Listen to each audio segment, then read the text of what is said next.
So we're joined again I was going to say this year, but yes, it is this year, isn't it? This is twice that we've had Charlie Higson here at the British Library, I think twice, but definitely for HistFest. And I'm so thrilled that he's here again for MEDIEVALFEST with his brilliant podcast, Willy Harry Stee, History of the Monarchy. Today they're going to be exploring how to overthrow a medieval ruler. So I'll introduce Charlie and then I'll hand over to Charlie to introduce the rest of the speakers himself. So Charlie Higson is an author, actor, comedian and writer for television and radio.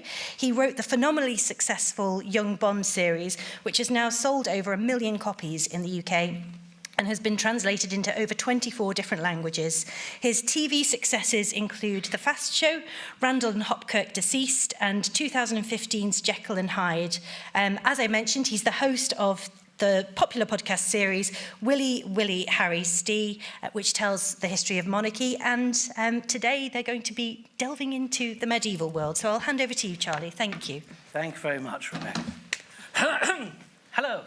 I'm going to sort of slightly, because I'm doing this for my podcast as well, I will be repeating some of what Rebecca just said, except the stuff about myself. I love that when publishers say, it's been translated into more than 24 languages. You think, well, it's 25 then, isn't it? So, let's crack on. Hello and welcome to this event here at MEDIEVALFEST. And it's great to be here, and thank you to the British Library and to Rebecca Radil, the woman behind this event, for making it all happen and allowing me, a non-historian, to once more host a HistFest panel, but also to be allowed to use a recording of this event on my podcast, Willy Harry Stee, which started out as a history of the monarchy and has now morphed into just a general narrative history of England. Now, the title of this event is, I need to check the notes, How to Overthrow a Medieval Ruler. And we're going to be looking at the rise and fall of dynasties, the common mistakes that rulers make, and also how you hold together a medieval dynasty. And I'm very excited that we won't be focusing solely on England. We'll be looking at what was going on in the wider medieval world, particularly in Asia, and asking, did they do things differently there? But first, can you give a round of applause to our 3 expert panelists today, Helen Castor, Dr. Lubaaba Al-Azami, and Nathen Amin.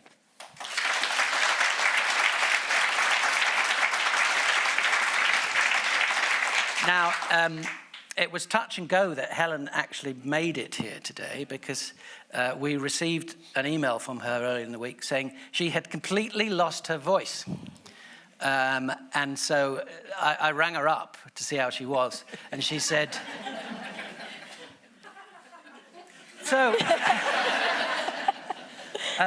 but you have recovered enough to be able to talk today, Helen. I have, I hope. I mean, if we have any Fast Show fans in, I have bravely stepped up to the role of Bob Fleming for today's event. So I hope I don't sound too squeaky. It's not at all painful. I hope it won't be too painful to listen to me. Excellent. Well, I mean, all 3 of you are used to doing a lot of talks, I guess. I mean, you as a teacher. Yeah, as a lecturer, yes. There's a lot of talking going on, yeah. And Nathen, you do a lot of events all the time around the country. Well, I talk at people. I don't know whether they're listening. That's lecturing as well. So Helen and Nathen have both been guests on my podcast more than once, but this is the first time I've met Dr. Lubaaba. So let's start with you, if we can. Dr. Lubaaba Al-Azami is a cultural historian of early modern England and its relationships with the wider world beyond Europe. She is a lecturer in Shakespeare and early modern literature at the University of Manchester, and she speaks and writes on topics ranging from history, literature and religion to theatre and film criticism. She is also the founder of Network of Sisters in Academia, the first international professional network for Muslim women academics, and is also the founder of Medieval and Early Modern Orient, a leading digital platform that looks at the early interactions between England and the Islamic worlds.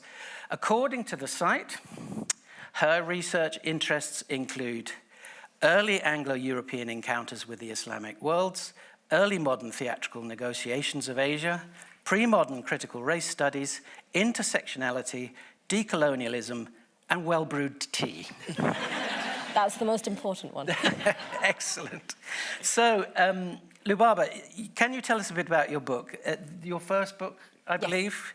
And has that just been published? Yes, so Travellers in the Golden Realm, it just came out in July. It was published by John Murray Press. And it's essentially a history of England's first interactions with India. The history that we know about England and India is pretty famous. People like, that's one thing that we know about England's interactions with the wider world is India. We think about the British Raj, we think about Britain's empire. My book looks at the near 2 centuries before that happened, before empire happened, and that really neglected history, which was England's first travels to India during the reign of the Mughal Empire.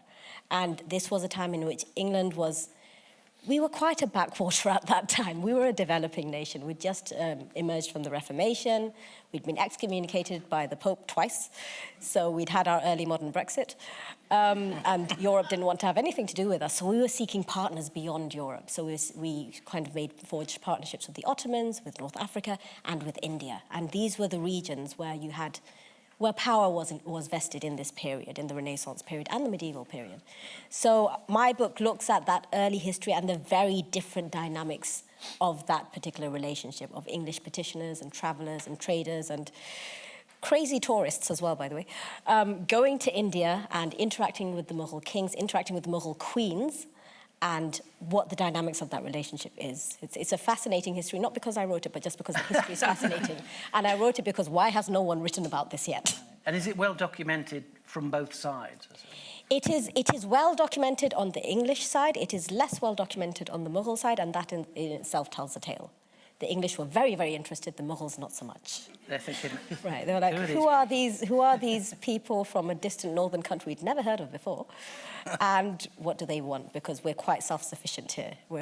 This was one of the most expansive empires in the world, certainly the wealthiest, second only to Ming China. By 1700, it had outstripped Ming China as well. It was entirely self-funding, so there was no debt in this country. And it had very advanced and established connections with regional partners. So when you had islanders coming from Northern Europe, they said, who are you and why do I care? And they didn't care for most part.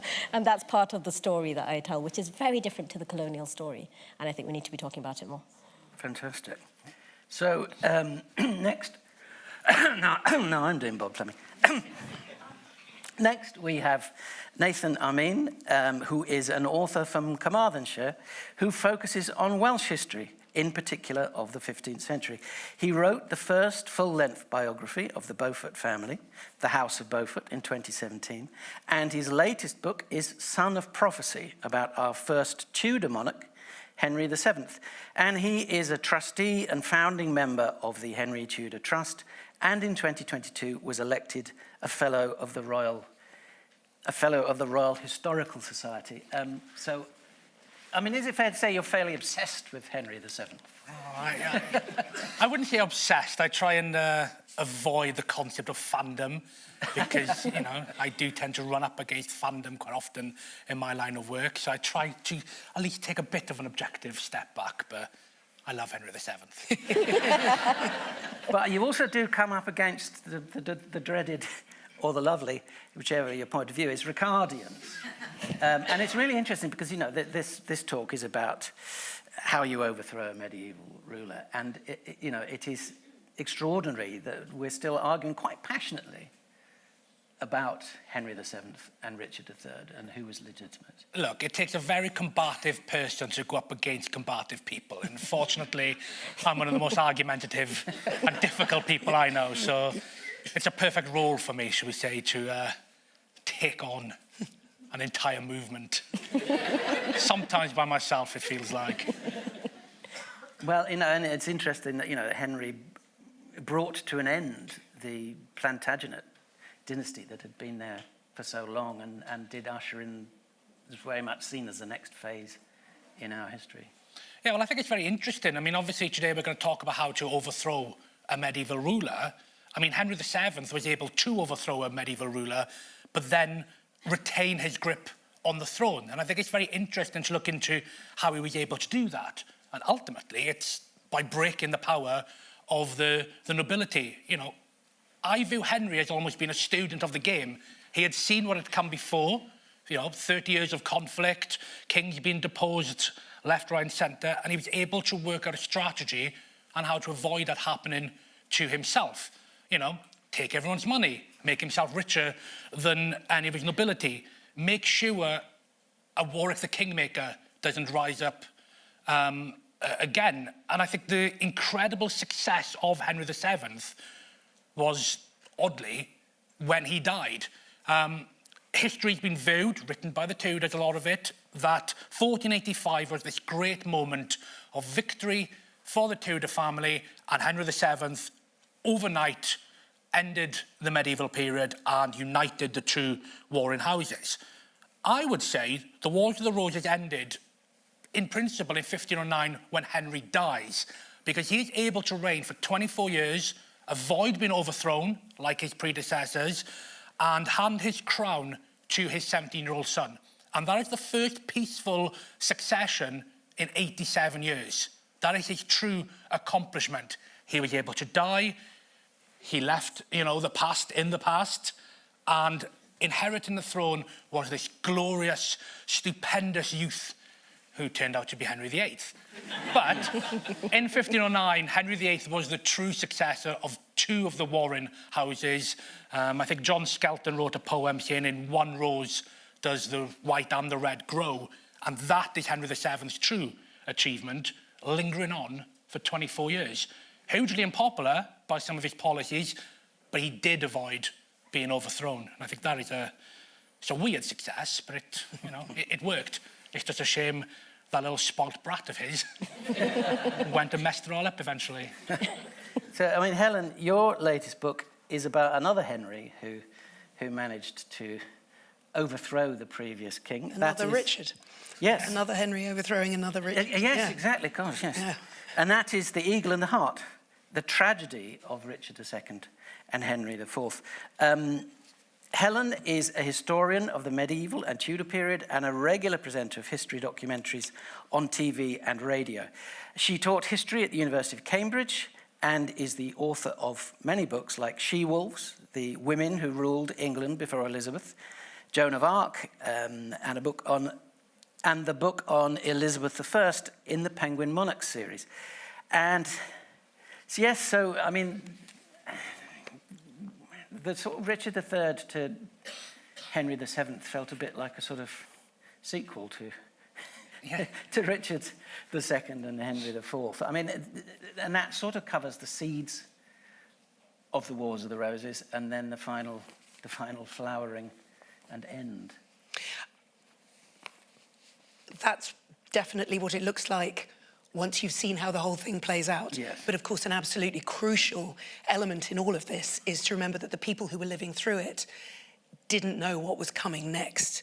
And if you think today about how difficult it is for any of us to know what might happen tomorrow, interesting times that we live in. Similarly, the overthrow of Richard II in 1399, crucially by a usurper. This is one of the defining elements of 1399, that as opposed to the overthrow of Edward II in 1327, when he was shuffled off and his 14-year-old son shuffled onto the throne, at least everyone could try and paper that over very quickly because the legitimate succession had been followed, even if one king had been bumped off before his time. But the different thing in 1399 is that Richard II has no brother, he has no son, he has no children at all. So if he is to be followed onto the throne, if he's to be removed and replaced, there's going to be a question mark about who that replacement is. And the fact that Henry IV was a usurper means that I would echo Nathen, that Henry IV's great achievement is he survives and passes the throne on to his son, Henry V. There is nothing inevitable about collapse after that. But if problems start emerging, the precedent of 1399 is there to call on. there are cracks that have been quite well plastered up. Well plastered, and certainly very well plastered by Henry V, the man Henry VIII wanted to be, but in his wildest dreams was not going to be. Very well plastered, but foundational cracks are there to be rediscovered if problems re-emerge later. I mean, what's interesting is we've been talking there about the legitimacy of a monarch taking a throne, and it comes up time and again. I'll be doing my podcast and I'll say, well, of course they had absolutely no right to be sitting on the throne, and I take a step back and think, does anyone really have a right to be sitting on the throne? But we have these sort of systems in place that everybody seems to accept, that if you have your coronation and you are you've been designated the rightful heir, once you're anointed with the holy oil, then you are put in place by God, and everything is fine. And I'm always reminded of the scene in Holy Grail, where Monty Python's Holy Grail, where Michael Palin is arguing with King Arthur about, well, why are you my king? And his fantastic line that strange women lying in ponds distributing swords is no basis for a system of government. And, you know, our own system of monarchy and how we've worked out, this is the rules with how it works, this is what you have to do, is equally ridiculous. But, I mean, in India, we've had the Mughals have been there for a long time. What is their system of, how do they work out the rules of succession and what you have to do to be officially in charge? I mean, this is why when we're talking about Tudor history and the Wars of the Roses, and you know, it's very much about, you know, divine right of rule, right? Who's divinely anointed, and once you're king, you know, don't mess with me because you're messing with God, right? And it's a very different story in Asia, because the Mughals, there was no concept of divine right of kings. It was kind of more might is right, in a sense. So Babur, who was the founder of the Mughal Empire, he founded it in 1526, he legitimized his right to be an emperor, not necessarily in terms of region, but just his right to be an emperor. And he was very petulant about this, by the way. He really, you know, if you think your 2-year-old is entitled, you know, Babur, he was just like, you know, I should be a king and everyone should be my subject. So, but I love him. So Babur, he legitimized his right to rule by the fact that he was descendant of Timur Ilang, who was once a Central Asian conqueror, Timur. For those familiar, Christopher Marlowe made a fabulous play called Tamburlaine, based on Timur. Of course, not very historically accurate, but a fabulous play. And Genghis Khan as well, so the Mongolian conqueror as well. And that was how Babur sort of justified his legitimate right to rule, that I am born of these conquerors. But these conquerors themselves, what were their legitimacy to rule as well? Both of them came from very humble beginnings. They were essentially people who were, you know, in modern parlance, were working class people who rose to be great warriors. Well, Timur wasn't, Genghis Khan wasn't that working class, but Timur was from quite humble beginnings. And they rose to be great warriors who then rose to be great conquerors. And so the terms of conquest and the terms of rule are really quite different. And it's interesting to think about because, you know, we're very used to talking about our form of kingship and divinely anointed kingship and right to rule and very much, you know, the sort of Western European narrative of what kingship is. And we're still debating about it, whether they have a legitimacy to rule. Strong debate. But in, you know, when you look at other parts of the world, you get very different models. And it's really interesting to think about how those work.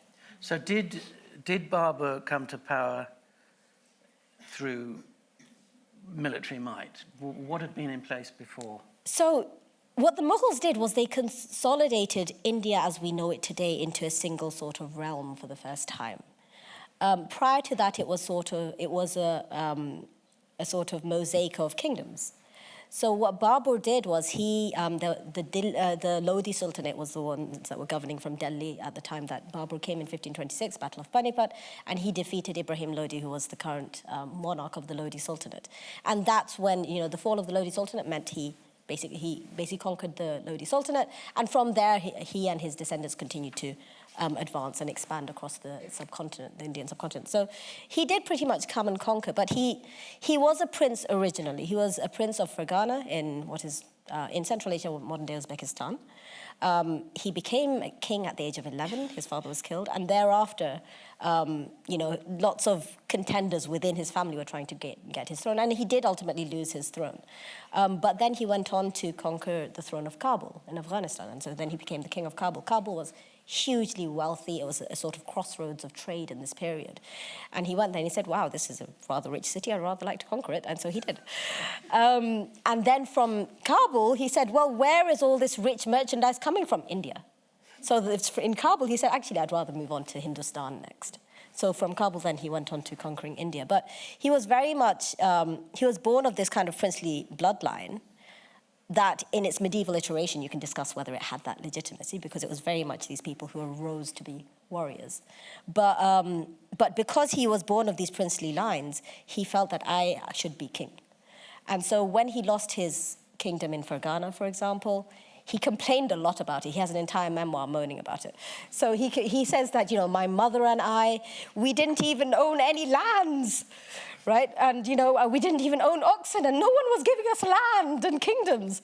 So he was very upset about it. And so, that kind of drove him to to sort of conquer and establish his kingdom. And then did he establish the sort of standard rules of primogeniture?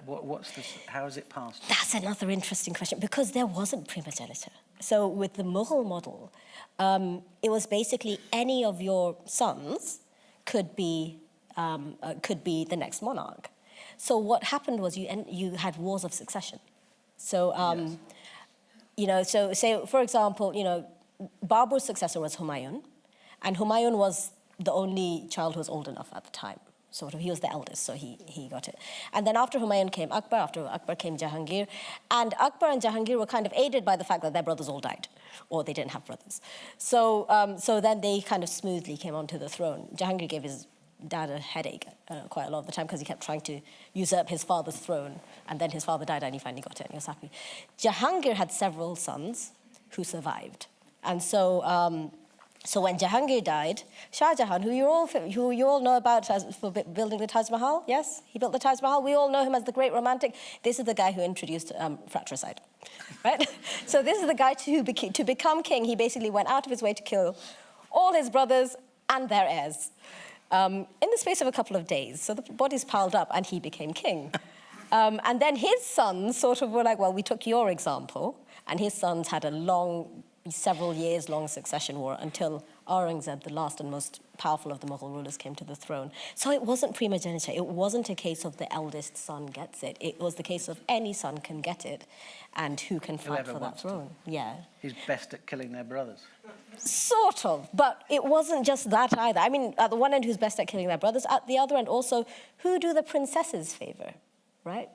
So the princesses used to line up with whichever successor they were keen on.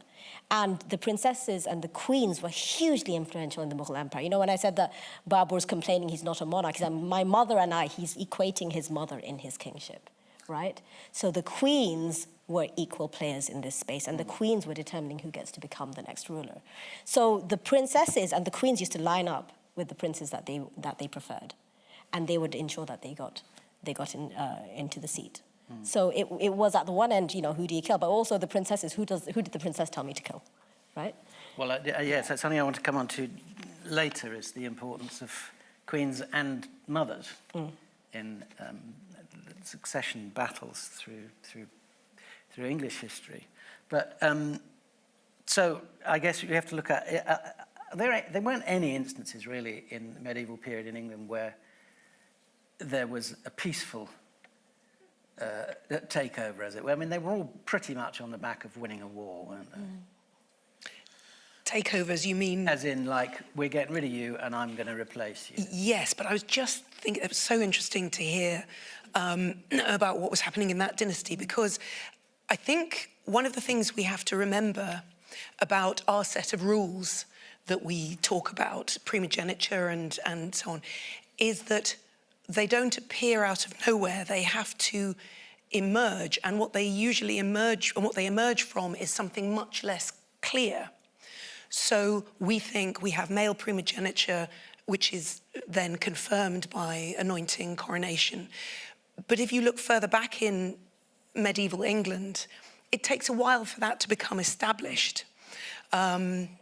Pre-Norman conquest, I know you've been doing this on the podcast, Charlie, and it's very much not my period, but the principle of male primogeniture is not there. Yeah. It's, you have a variety of heirs with, I mean, much more like what you're saying, Lubaaba, you have the male heirs of the bloodline who then have to sort out between them who's going to get the throne. And then we have the conquest. William the Conqueror, known before he's done the conquering as William the Bastard. His parents weren't even married. So what does legitimacy mean in that context when he's not even, by the laws of the church, legitimately born? And he then decided to leave England to his second son and Normandy to his first son, Robert Curthose, which William Rufus, King of England, didn't think was right at all, and so decided to fight and imprison his brother to take both England and Normandy for himself. And so it's only, and then you have Henry I, who leaves only a daughter. Can a woman rule? 19 years of civil war, still not sure, so let's pass over her and leave the throne to her son. And it's not until the late 13th century that it's established that a king becomes king the moment his father dies. Right. The king is dead, long live the king, rather than at the moment of coronation. Because until then, in some ways, it had been a race to the coronation chair. Whoever could get the holy balm on their forehead first would win the prize. And it's not until Henry III died in 1272, when his son Edward was actually out of the country and still out of the country for the next 2 years and wasn't crowned till 1274, that you get, okay, we do think kings succeed one another immediately upon expiration. And part of the point of that, is that England by this stage has become a very centralised, well-defined state, water all round it, apart from Wales, which Edward's about to conquer, and the Scottish border. But compared to the territories you're talking about, Lubaaba, a very clearly defined state with, by this stage, by the late 13th century, a very centralised system of government, which then means that actually it's in powerful people's interest to have a stable ruler, because the trouble with the kind of civil wars that, Nathen, you work on, or the kind of violent succession that Lubaaba is describing, is that there's a lot of destruction that goes on, a lot of bloodshed and a lot of property destroyed. And if you're the property-owning classes within a workable state, there are a lot of reasons to err on the side of, well, if the king is doing a halfway decent job, let's keep him in place.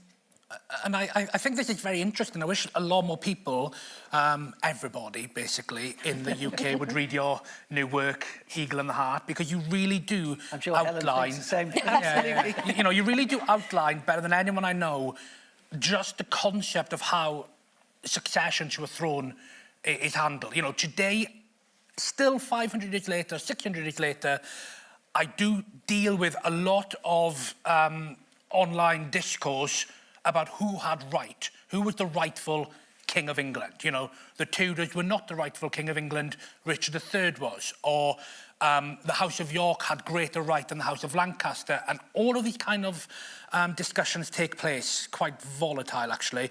And as somebody who's got kind of like, you know, modern day Republican leanings, I know you're not supposed to impart your own prejudices back on history, but historians have their own biases as well.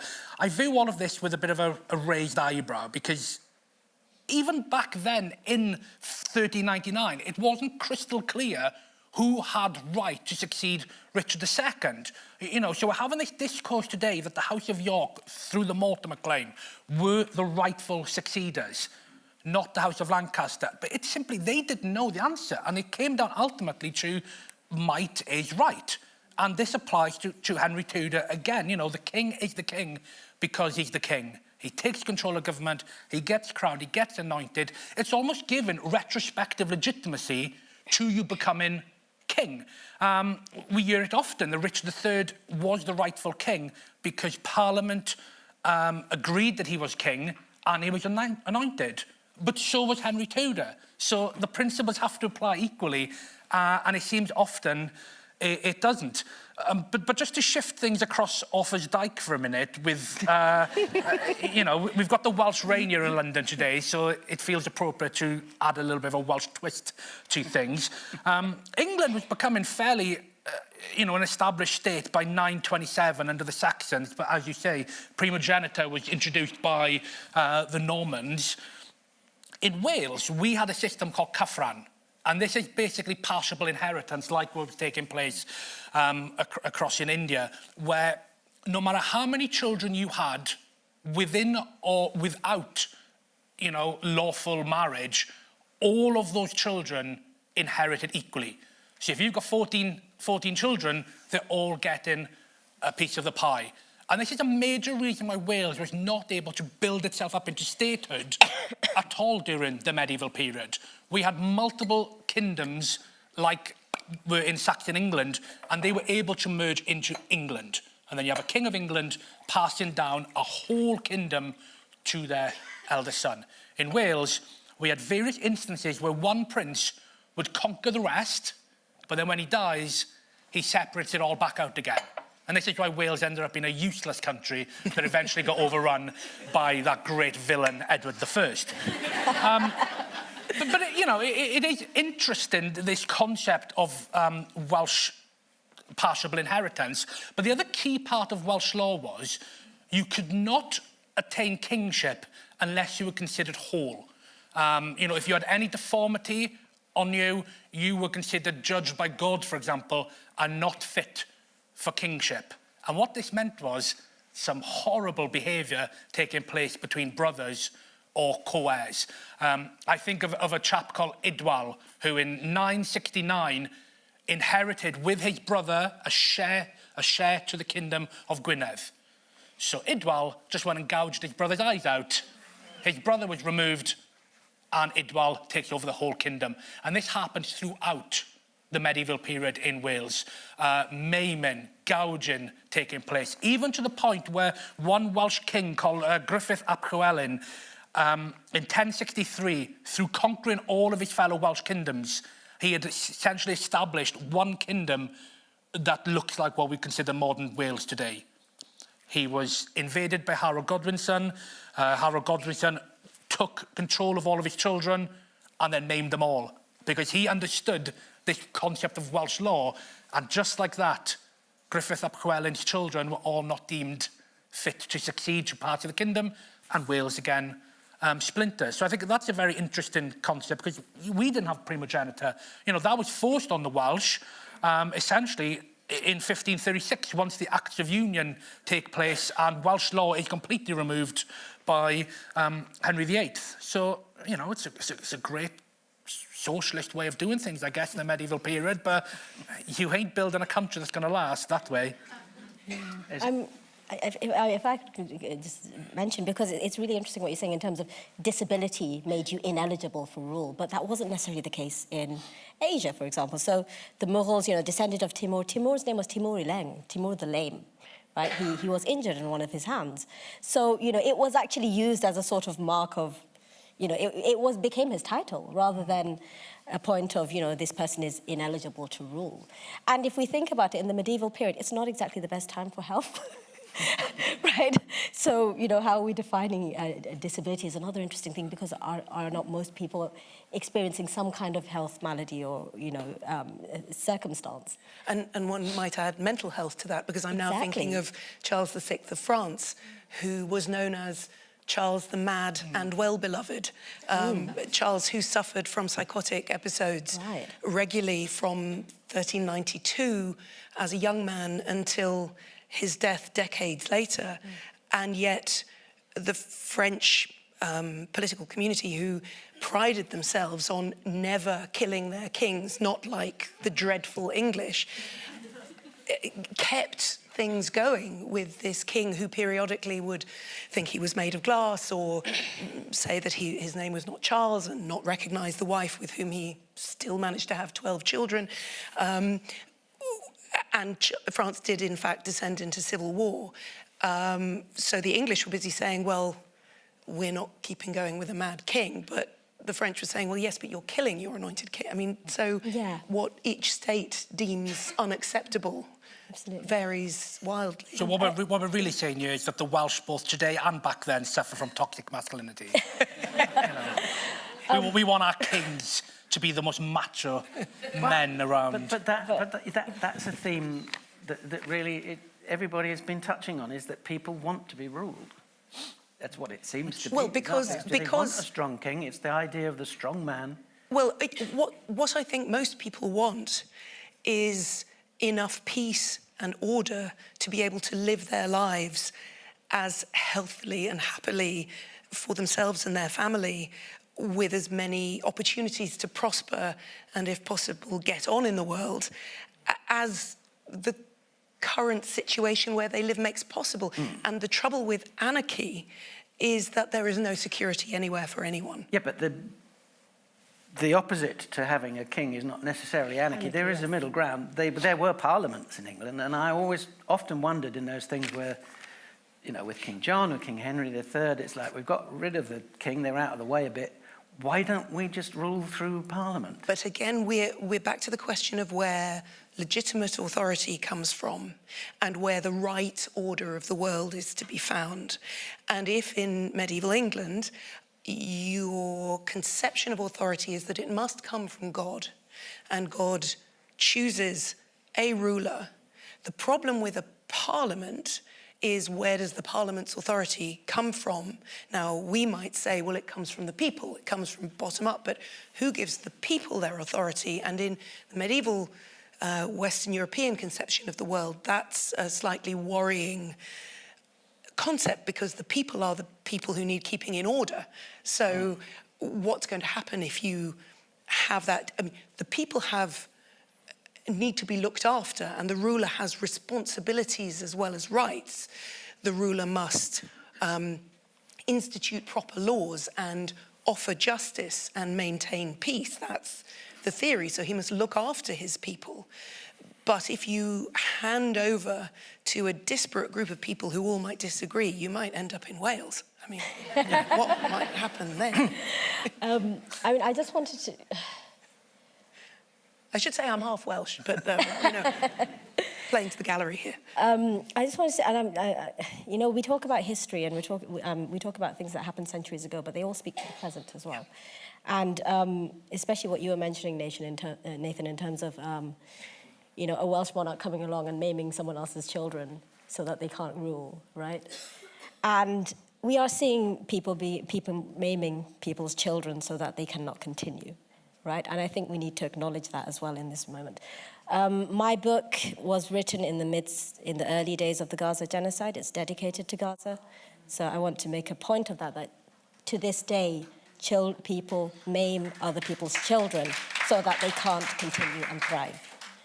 So, you know, and that's something I'm really conscious of as historians, as scholars who can discuss empire, as scholars who discuss historic genocide, who discuss historic colonization, that we really bring it into the present moment and we talk about these things in the present moment and try our best to learn something from history maybe once in a while, and try our best to not repeat these treacheries that happen, that humans do to each other once in a while.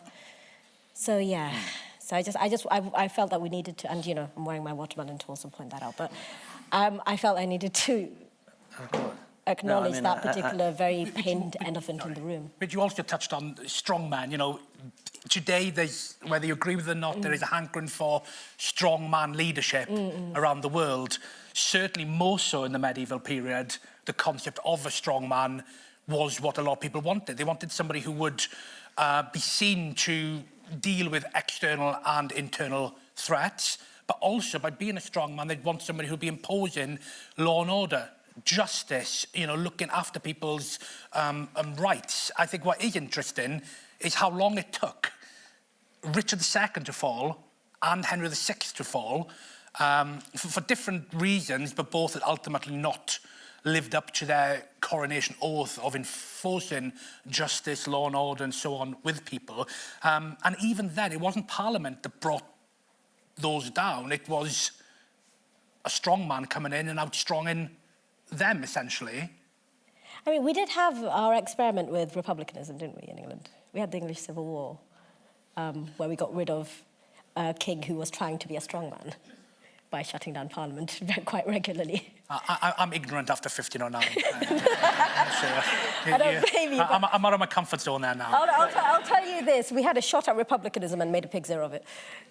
That's why I'm not marching on Buckingham Palace after this, you know. Well, yeah, I mean, you know, Cromwell comes in, and even though he says, I don't want to be king, he passes succession on to his son. You know, it's kind of like, it was a very brief flirtation. It was a very brief flirtation, and the son was not like the father.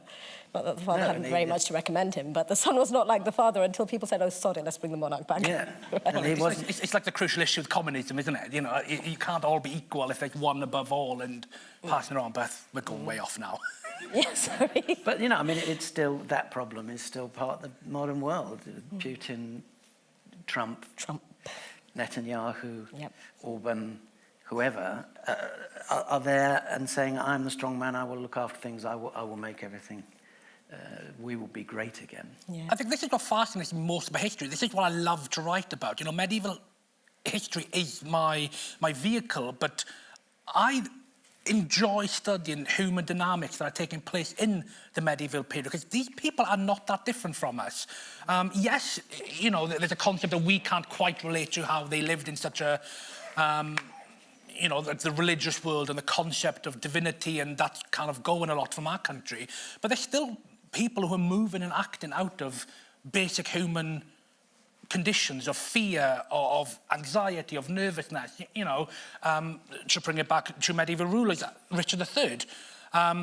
Traditional history has written him as somebody who has usurped the throne through sheer ambition. And completely, I disregard all of that. You know, Richard III, I believe, as Richard Duke of Gloucester, is acting step by step in a scenario that he thinks is the best for the country, and it reaches a scenario where he has no option other than strive for the top job or get destroyed. And this comes as late as, I would suggest, even a week before he becomes king, because from his vantage point, he is casting around at the people around him. He has a faction that are out to destroy him, and they will destroy him. England is on the verge of another war with France. You have another boy king. He knows what happened the last time England had a boy king. What's that phrase? War unto thee when the child is, when your king is a child, etc.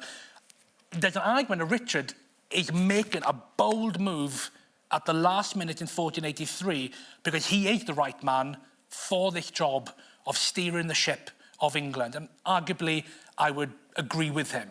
I do think he killed his nephews, and I don't agree with that. But, although actually, I'm on record saying I probably do agree with him doing that, which makes me sound like an absolute psycho. But you know, from his own vantage point, he has now committed this seizure of the crown. That threat is always going to be there, regardless what people say. Those boys will always be the focus of rebellion. They will one day grow up to be men who will still be the focus of rebellion. They've got to go, and Richard has a 9-year-old boy who is his future. He has just emerged from a 30-year conflict. He has seen what happens when you do not eliminate threats. He was at his brother's side all along through the Wars of the Roses, who did eliminate every threat, apart from some random little Welsh nobody who he didn't get hands on, who managed to come back and become a hero. And you know, Richard knows that, because Richard himself, as the House of York, are the very product of Henry IV not getting rid of 2 young boys who are the Mortimers. You know, that bloodline and that claim to the throne came through the House of York, which enabled Richard and his brother Edward IV to be kings in the first place. Richard's aware of all of this. So, you know, he understands that you have to get rid of the threats. I've completely lost my train of thought now. This is just another anti-Richard III rant now. Well, let's just, because we touched on it before, and we've talked about the concept of the strong man and of people wanting that person in power. But there are many instances, and Helen, you wrote the book She-Wolves, of women, powerful women. They can't rule in their own right, but there are instances where you have a weak king, and the mother or the wife is the one who actually starts steering things and taking power? Well, I would first of all say that in post-conquest England, it's not actually clear whether or not a woman can rule in her own right. Right. That in the early part of the 12th century, when Henry I died, he did nominate, he wanted his only legitimate child, Matilda, to be his heir, and he got all his nobles to swear that they would support her as his heir. And the problem when he did actually breathe his last was that Matilda was not in England. She was in the early stages of pregnancy in Normandy, and her cousin Stephen, out of nowhere, like a shot, got himself to Winchester, took control of the royal treasury and had himself crowned before anyone else knew what was happening. But the result of that was not everyone saying, oh, well, of course, a man is ruling. It was 19 years of civil war. So the idea of the bloodline being able to rule even in the person of a woman was not completely ruled out of court. But the difficulty is, if you think about the functions of a king in England, and that is a king who is upholding the structure of the realm as people want it to be in its optimal state. The king needs to be a warrior. If you look on one side of the royal seal of England, the king is there with a sword unsheathed in his hand, on horseback, wearing armour. And he has to be a warrior to defend the realm against external attack. Now, obviously, knowing medieval history, you'll see that sometimes attack is the best form of defence. So you go at the French before they can come at you. But nevertheless, you have to be able to fight, and a woman can't do that in the medieval world. You also have to be a lawgiver and a judge. The other side of the medieval seal, the king sitting on the throne with his orb and sceptre. And a woman can't do that either in contemporary understandings of a woman's social role. But it's not, it's good luck for the dynasty that they just have boys until we get to the mid-16th century. It's not until Edward VI's deathbed in 1553 that there are only women left on the family tree, because the Tudors have been so good at killing anyone else with half a claim to the throne. Henry VIII. Henry VIII, sorry. Yeah, well, yeah, there were a few battles. One, yeah. Anyway, so it's not completely clear that women can't rule for themselves, but the question doesn't come up between 11... But there were instances of them acting as regents while the husband's away, or leading an army if they're... Not regents. England didn't go in for regents. France went in for protectors. Women. What are they called? Well, this is the thing. It was all very shadowy. In France, France ended up ruling out the idea of women ruling for themselves definitively during the course of the 14th century, and were then happy to have queen mothers often as regents explicitly holding space, as I gather we must say these days, for their son while he was growing up. England went the other way because it hadn't ruled out women ruling for themselves. England was much less happy with the idea of a regent and all the power of the crown being given to one person, actually a male regent as much as a female regent. But what you see is exactly that queens who were crowned as well as Queen's consort, the word queen means the wife of a king, also anointed, representing a different facet of royal rule in the normal scheme of things, representing mercy, representing intercession in the cause of peace, sort of taking the hard edges off her husband's male rule. But if her husband was either incompetent or actively dangerous, then yes, you do see very, very formidable women stepping forward in a way that I imagine must have some parallels, Lubaaba, with what you're talking about, because I was interested, you said that the princesses played a key role in choosing the ruler, but of course, none of them, by the sound of it, was actually in line for the throne themselves. It is an interesting question because they had regents. So, you know... A bit more like France, then. More like France, then. So, for example, Genghis Khan, in his successors, there were queen regents. There were several queen regents. Timur basically legitimized his rule by marrying Saray-ul-Khanim, who was a Chinggizid princess. And then he took on the title of Gurkhan, which meant son-in-law. And so that was his title of legitimacy, was in relation to this princess. And Sarai-ul-Khanim is a fascinating figure. Roy Gonzalez de Clavijo, who was a European ambassador to Timur's court, speaks quite a lot about her because she's very visible at court. She shows up with a massive train, you know, any gifts to receive, she gets the biggest share, that sort of thing. And this was a queen who also never bore him any children, right? So queens were not seen as, you know, their essential role is being a cradle for princes either. And this is something that continued through the Mughal period as well. So, for example, an example I gave was during the reign of Jahangir, which was the period when the English first started coming to India. So Jahangir ruled in the early 17th century. So his chief consort was Nur Jahan Begum, 20th wife, right? Don't know if he was married to the other 19 at the same time, but, you know, 20th wife, right? And he married her. She was a single mother aged about 36, and she never bore him any children. But she was the queen, and he's absolutely obsessed with her. And his memoirs go on and on about her, and he says that no one loves me as much as her. And she was effectively the consort with the king. And so one of the signs of rule is that you mint coins in your name. And she was the one Mughal queen who minted coins in her name. And only the king gets to do that, only the monarch gets to do that. So there was a tradition of queens ruling. And also Akbar, you know, when he went to war, he'd leave his mother in charge of the Mughal Empire when he went off to war. He got one of his sisters to govern the region, to govern Afghanistan for him.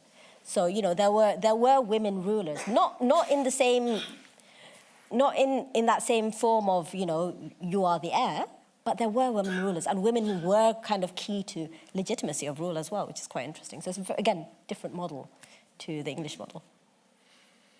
Well, does that mean we've got 5 more minutes before questions? Or 5 minutes before questions. 5 minutes before questions. I'm being sent messages.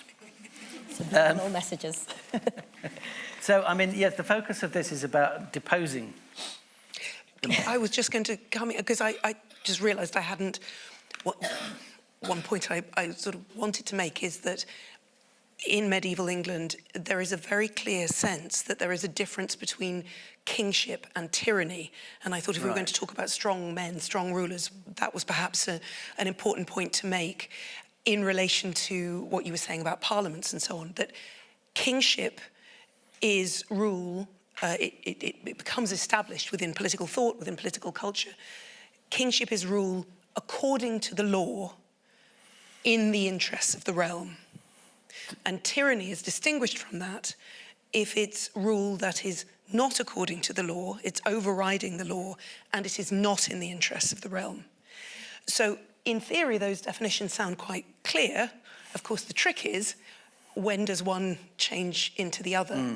But that's where the role of parliaments is a crucial part of the developing political structure in terms of representation and consultation, and increasingly lawmaking with the development of statute law as a way of ratifying law made by the king. We're still in a top-down model, but these mechanisms by which the people's needs and the people's interests can be represented to the ruler. And if he is a king, a lawful king, exercising his God-given authority, he will listen and he will make his decisions in relation to the needs of his realm and according to the laws that are lawfully made. Whereas what happens in 1399 and why Richard II gets overthrown is not because Henry of Bolingbroke has been itching to get his hands on power for years and years and years and finally seizes his chance. Henry of Bolingbroke, like the other nobles of England, has been desperately hoping that Richard can somehow be corralled into doing the job properly. And it looks for a while in the 1390s as though maybe he's learned his lessons, because there have been very severe problems earlier in the reign. But between 1397 and 1399, Richard unleashes a form of rule, a sort of internal coup within his own kingdom, to establish rule that is entirely according to his own will, overriding the established structures of law and operating to remove security from his people. So somebody has to step forward, and it's stepping forward in the name of kingship against tyranny.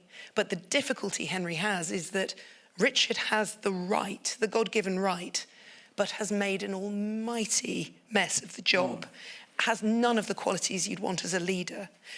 Henry and the country know that they need a ruler who can do the job, but Henry doesn't clearly have the right, and that's what being a usurper leaves you with. That's the dilemma. So, I mean, essentially, the monarch works for us. The monarch's not going to agree with you if you put it that way. The monarch works for God, but what God wants him to do is to look after us. I mean, through the Mughal Empire, was there that sort of balance of power between a monarch and the equivalent of a parliament of some sort? Or is it, or are they tyrants? They're CEOs. That's essentially how they govern. They govern pretty much as CEOs. The first Mughal emperor to sort of bring accountability into the empire was Alamgir I, which was Aurangzeb, who came at the end of the 17th century. And this was the guy who basically, he codified law for the Mughal empire. For the first time, he codified law, made a standard law, and then publicly subjected himself to it. And he set up administrations across the empire, basically set up offices and people, appointed officials across the empire for people to complain about the emperor to. For people to basically go and say, I don't like this about the emperor, hold him accountable under the law. So Alamgir I is someone who brought that kind of accountability in the Mughal empire, and it's really quite a remarkable thing that he did. But prior to that, yes, they were CEOs. So they pretty much ruled as the head, and everything's vested in them. And the Mughal emperor, he had like four sort of main ministers, and then that was sort of replicated in the regions as well. So you had governorates, and then those governors had these four ministers, and you know that sort of. But ultimately, the Mughal emperor was in charge ultimately, but the sort of governors governed their regions, you know, in that way as well. But what's interesting about the Mughals is that, you know, if rule is by consent, right, by public consent, and you know we're talking about parliament as a form of public consent. The Mughal Empire was, India then as now was hugely diverse, right, immensely diverse. So the Mughals had to govern in a very pragmatic way to keep everyone happy, right, to keep everyone, you know, their Hindu principalities happy, their Sikh principalities happy, their Christian communities happy, their Buddhist communities so happy. So that's keeping them happy rather than threatening them with sending in an army? Yeah, because you can only, if you're a minority ruling a majority, sending an army is not going to work very well for you. So they had to be pragmatic about it. The Mughals were a Muslim governance, but they were a minority within a majority non-Muslim state. So they had to, you know, govern in a pragmatic and sensible way for their own good. They did, it was acquired through conquest, but it was also acquired through lots of alliances, you know, so marital alliances or political alliances or that sort of thing. So the governing by consent worked in rather interesting and complex ways to enable and justify their rule. And, you know, they did it for several hundred years, so clearly it worked. Well, we're going to go on to questions in a minute. It's been a fascinating discussion with so many areas we can go into. But just quickly, you know, I mean, the idea of having a monarch as head of state, and the arguments are against it as like, well, if you don't like the monarch, you can't get rid of them. Whereas if you've got an elected head of state, you can vote them out. But actually, I did a sort of rough tot-up of the number of English monarchs who have been deposed one way or another, either, you know, removed from the throne or in one case executed, murdered, killed in battle. And it's about a third of the monarchs, actually, most recently with Edward VIII, who was forced to abdicate, really. So, you know, it's not such an unusual thing to change a monarch. So does anyone have any questions for our excellent panelists here today? There's a couple there, there's one here. If whoever has them, do we have one mic or two?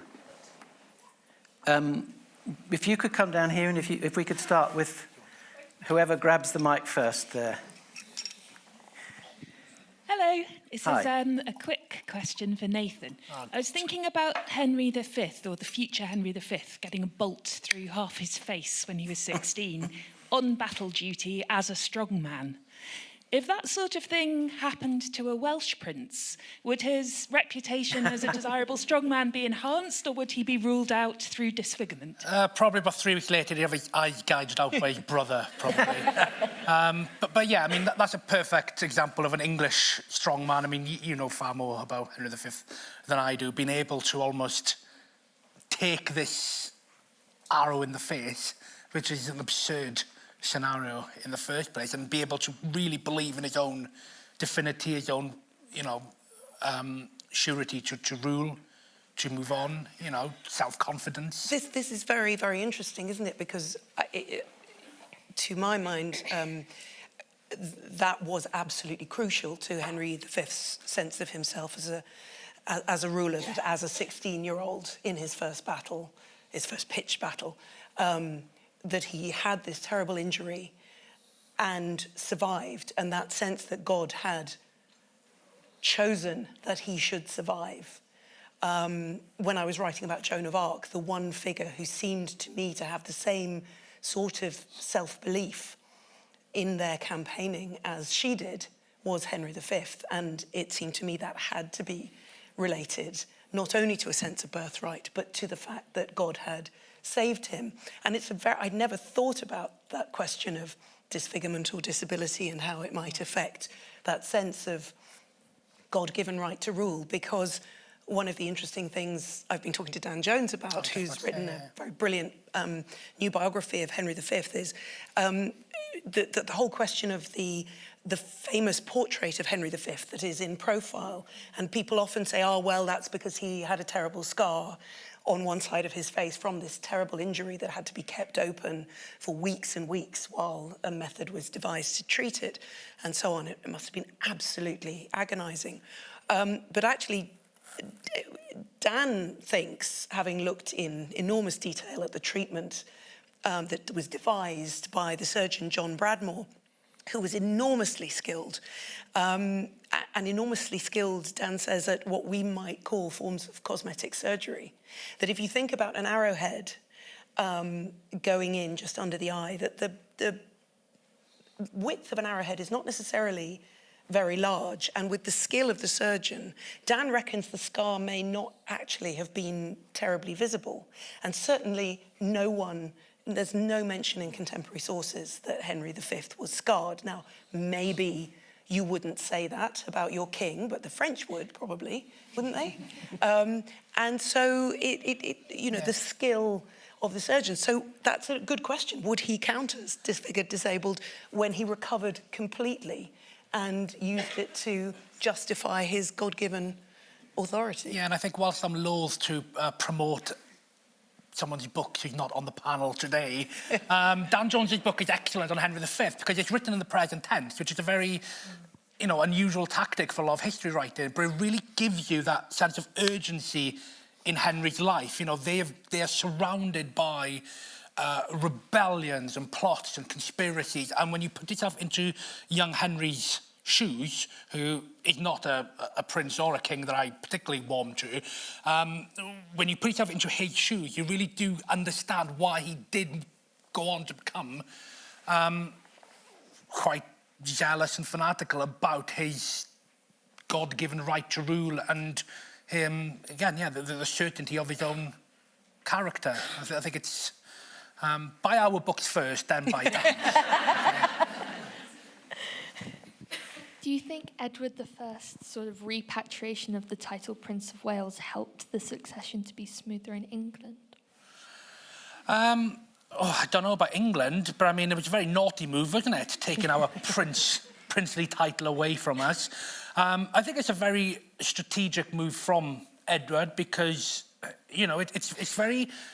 Looking back, it seems that Wales was just a little minor irritant to kings of England, and it was very quickly overcome.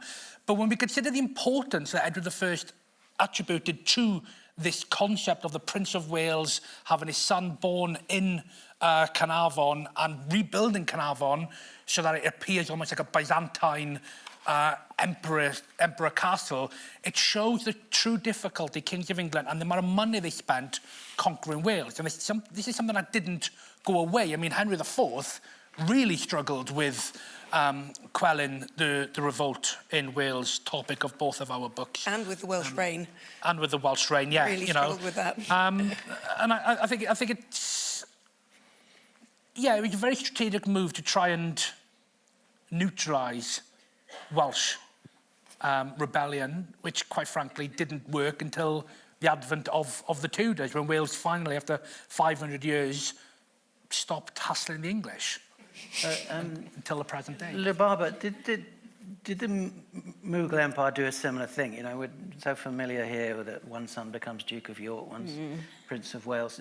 Were the princes given areas? They were. As governors? They were, and that was key because the princes were essentially made governors of major regions, and that was basically like their internship into being a king, because when you're a governor of a province, you're essentially doing everything that the monarch is doing on an imperial scale. You're doing it in your province. And so that was quite key for princes to establish armies, to establish treasuries, because the Mughal economy was agrarian, so it was funded by land taxation. You're in charge of a territory or a principality. The land taxation from that region goes to your coffers. And you know, you're establishing your own armies there. You're establishing people who are loyal to you. You're engaging in territorial conquests. So these kind of governorships they were given to princes, they were given to the heirs, were crucial. And one of the reasons that Alamgir I, for example, was the successor to Shah Jahan, following several years of battles between the princes, the succession wars between the princes, is because Alamgir, from the age of 14, had been in the field. He'd been fighting in battles, he'd been leading battles, he'd been governor of major regions, he'd been doing the work. And his main contender, Dara Shikoh, was sat next to his dad at court the whole time and did jack all. He basically sat there being pampered and spoiled. So when it came to it, Dara Shikoh was nothing on the battlefield. And he was also nothing when it came to governance. He was just very spoiled and very, very kind of self-centered. So Alamgir then, you know, not only became the successor, but then he became the most effective of the rulers and expanded the empire to its greatest extent. So yeah, so these governorships were critical. And if you didn't take one of them, then it saw your downfall. And that was one of the key reasons why after Alamgir, the Mughals went into decline. Because Alamgir ruled for so long that by the time he died, his sons were elderly, so their sons refused to leave court, because they're like, you're just a stopgap, you're going to die soon. I'm not going to take a governorship anywhere. Right? I need to be here to fight my brothers. And so then it just continued like that. As far as I understand it, one of the military tactics of the Wars of the Roses was to kind of kill off the defeated nobleman when you'd won a battle.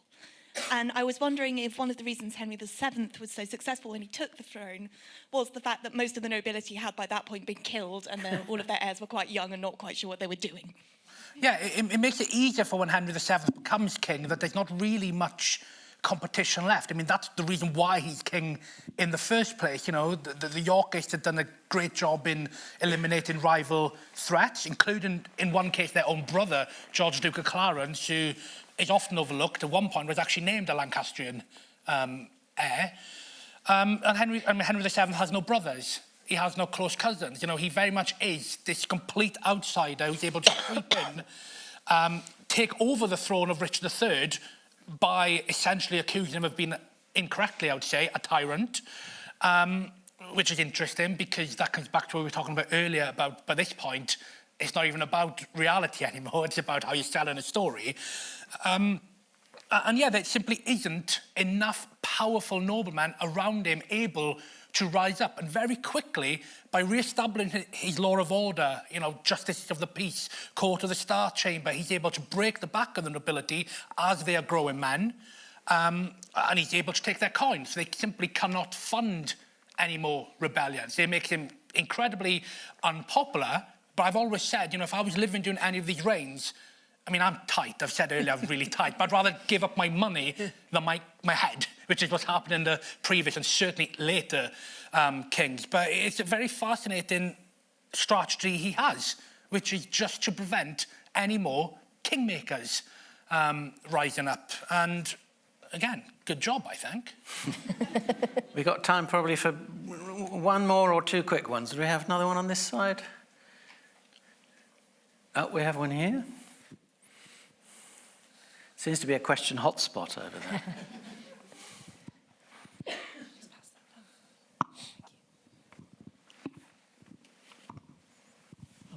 Thank you. Clearly in the Western European medieval tradition, religious kind of sanction of rule played a really important part in anointing at coronations, and also specifically the ability of the papacy to remove legitimacy through excommunication. So first part is, was that overblown? Did people really believe that they needed that religious kind of authority, and it was just an excuse when excommunication came in play? And secondly, in the kind of South Asian tradition, was there an equivalent? Did the religious authorities have the power to make or break a ruler, and how was that used? Oh, that's an interesting question. Helen. The papacy always matters, and excommunication in the Middle Ages is a real threat, because in theory it has the ability to shut down the church at a parish level, and the parish level is where the rituals of life take place, births, marriages and deaths, and so the rituals that through which those absolutely fundamental parts of the human experience are marked. And in a pre-Reformation world where all of Western Europe subscribes to the same